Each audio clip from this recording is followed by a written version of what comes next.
Hello 11th class students, welcome to the Dabhan Learners channel. So this is the first lecture of microeconomics for your class. So we will begin from the introduction chapter to give you some intro of microeconomics. So first question हमारे mind में आता है economics के लिए कि हम economics पढ़ ही क्यों रहे हैं, बट इसका जवाब भी मिलेगा. First of all we will discuss कि व्हाट इज़ एन इकोनॉमी. एक इकोनॉमी क्या होती है. What is an economy? An economy is a system which provides the people the means to work and earn a living. एक economy एक system होता है जो लोगों का काम करवाता है, काम करने का मीन्स यानी कि काम करने की अपॉर्चुनिटी देता है जिससे वो अपनी लिविंग अर्न कर सकते हैं and they can make their two ends meet. वो अपना गुजारा कर सकते हैं. आगे इसमें लिखा है it is an organisation which provides living to the people. आप इसे ऐसे भी कह सकते हो कि इकोनॉमी एक ऑर्गेनाइजेशन है. जैसे कि हर एक ऑर्गेनाइजेशन अपने यहाँ स्टाफ रखता है, वैसे ही इकोनॉमी एक ऑर्गेनाइजेशन है जो पीपल को लिविंग देती है, काम करने की अपॉर्चुनिटी देती है, अपना गुजारा करने की अपॉर्चुनिटी देती है. It makes use of available resources to produce those goods and services that people want.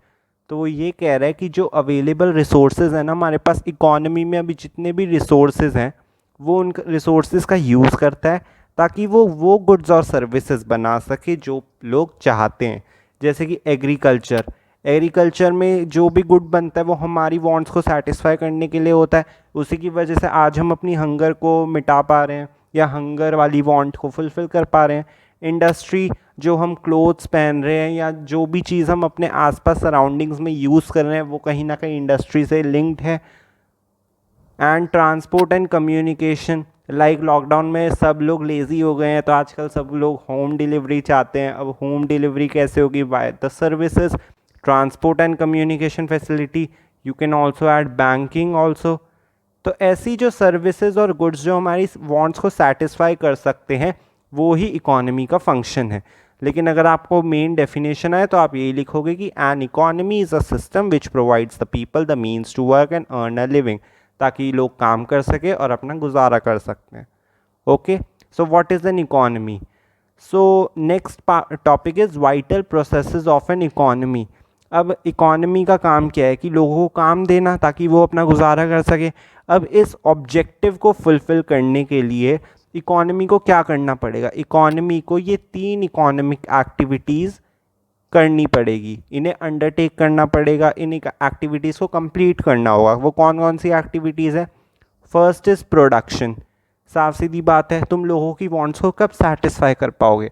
जब तुम प्रोड्यूस करोगे. कंजम्पशन, कि जो गुड्स और सर्विसेज बने हैं मैं उन्हें कंज्यूम कर लूँ.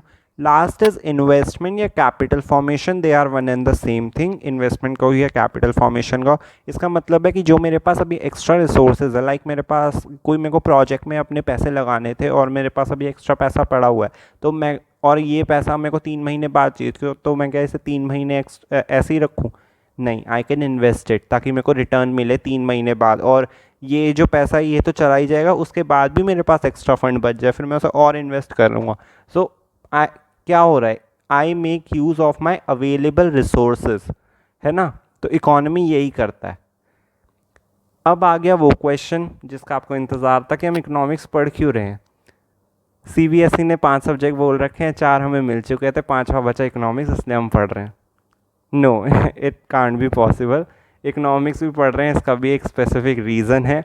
तो जो सीधी बात करेंगे, मेन रीज़न क्या है इकोनॉमिक्स पढ़ने का? Is simplified to a single word, scarcity. मतलब अगर स्कैरसिटी ना होती तो तुम्हारा इकोनॉमिक्स सब्जेक्ट भी नहीं होता. ओके.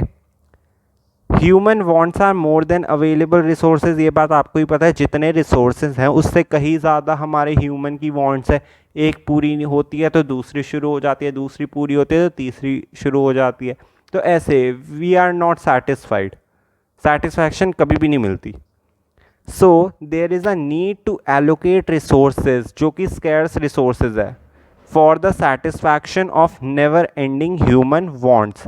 सो हमें क्या करना पड़ता है? जितने भी हमारे पास अवेलेबल रिसोर्सेज है ना, कम रिसोर्सेज है, स्कैर्स रिसोर्सेज है, उन रिसोर्सेज को हमें जगह जगह एलोकेट करना है ताकि सारे सेक्शन, सारे लोगों की सेटिस्फैक्शन, जो नेवर एंडिंग ह्यूमन वांट्स है, वो फुलफिल हो जाए। इसलिए hence economics is concerned with selection of resources under conditions of scarcity. तो इकोनॉमिक्स किससे कंसर्न होता है?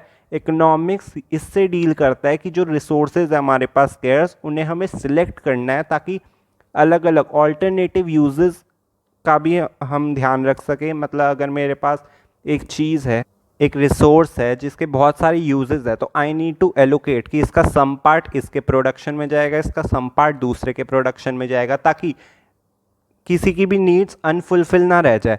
कुछ लोग ये चाहते हैं, कुछ से गुड टू चाहते हैं, तो हमें हर चीज़ ध्यान में रखते हुए उस चीज़ को एलोकेट करना है ताकि सारे सेक्शंस ऑफ सोसाइटी की वांट्स फुलफिल हो। So it is concerned with selection of resources under conditions of scarcity. I hope this would be clear to you. Now second topic जो है हमारा वो है scarcity. तो अब हम उसे डिटेल में पढ़ेंगे। अब हम डिटेल में पढ़ेंगे scarcity को। Scarcity refers to limitation of supply in relation to its demand. वो कह रहा है कि scarcity का मतलब ये है कि तुम जो supply है वो limited है in relation to its demand।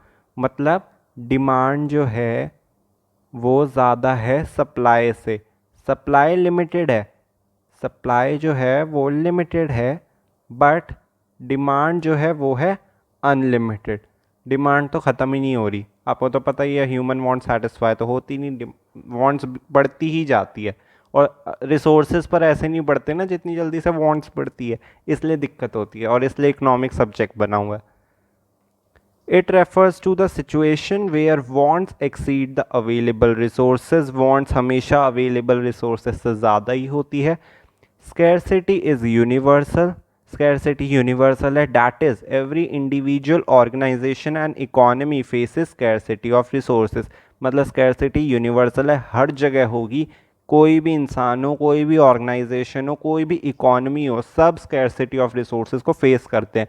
Paper में, एग्ज़ाम में आपका क्वेश्चन भी आ जाए कि क्या अमेरिका में इकोनॉमिक सब्जेक्ट होगा, क्या रिसोर्सेज को इकोनॉमाइज़ करने की ज़रूरत होगी या वहाँ पे स्कैरसिटी होगी, तो आपको ट्रू ही लिखना है, बिकॉज यहाँ पे पूरा बड़ा वर्ड लिखा हुआ है, स्कैरसिटी इज़ यूनिवर्सल, वो हर जगह ही होती है। Scarcity of resources calls for economising of resources. वो ये कह रहा है कि अगर स्कैरसिटी है रिसोर्सेज की तो इकोनोमाइजिंग ऑफ रिसोर्सेज भी करना पड़ेगा। अब इकोनोमाइजिंग ऑफ रिसोर्सेज का मीनिंग क्या है?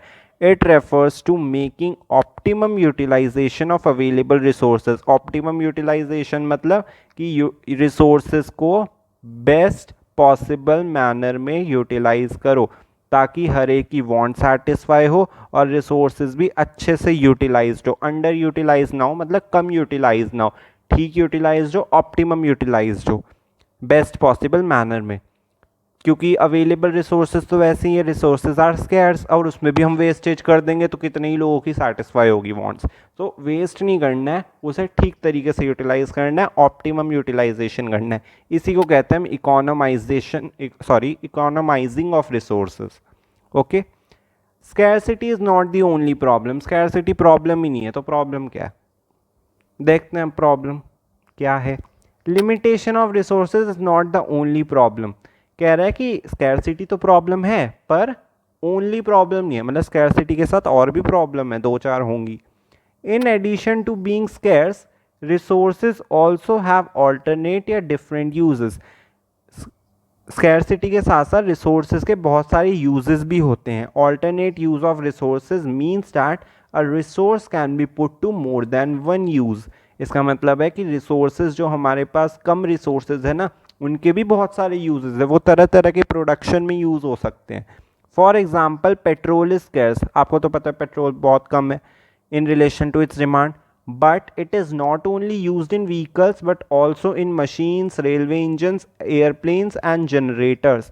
मतलब पेट्रोल स्कैर्स है पर वो सिर्फ व्हीकल्स में यूज़ नहीं होता, मशीन्स में यूज़ होता है, एयरप्लेन्स में यूज़ होता है, रेलवे इंजन्स में यूज़ होता है, जनरेटर्स में यूज़ होता है।